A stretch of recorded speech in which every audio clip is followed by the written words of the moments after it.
Sir என் சொந்தக்கார வீட்டில் என் சொந்தக்கார பொண்ணு, சின்ன பொண்ணு, புடவை கட்டிட்டு ஜாக்கெட் போட்டிருக்குங்க. ஜாக்கெட் வந்து முன்பக்கம் ஜாக்கெட்டு, பின்பக்கம் வெறும் பிள்ளையாருங்க. பிள்ளையார் எம்ப்ராய்டரி, நடுவில் ஓட்டை, அதில் முதுகு தெரியுது. ஆனால் பிள்ளையார் அழகாக இருந்தது.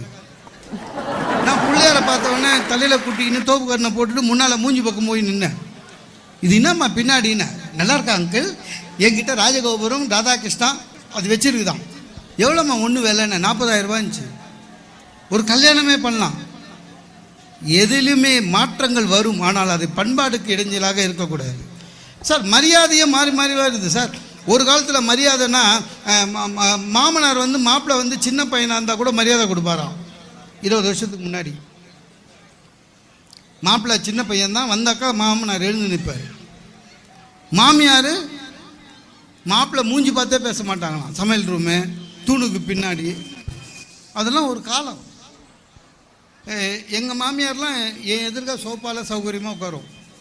மாப்பிள்ளை எத்தனை வாட்டி சொல்லியிருக்கேன் இந்த ப்ளூ சட்டை போடாதீங்கன்னு, உங்களுக்கு நல்லாவே இல்லை. அது நான் சொன்னேன், உங்கள் பொண்ணு தான் எட்டு குத்துது அத்தைன்னு. அவள் இப்படி தான், யார் நல்லா இருந்தாலும் அவளுக்கு பிடிக்காது. இது அதுவும் அந்த அம்மாவே சொல்லுது. ஆக எதுவாக இருந்தாலும் சரி, மரியாதை மாறிக்கிட்டே போகுது.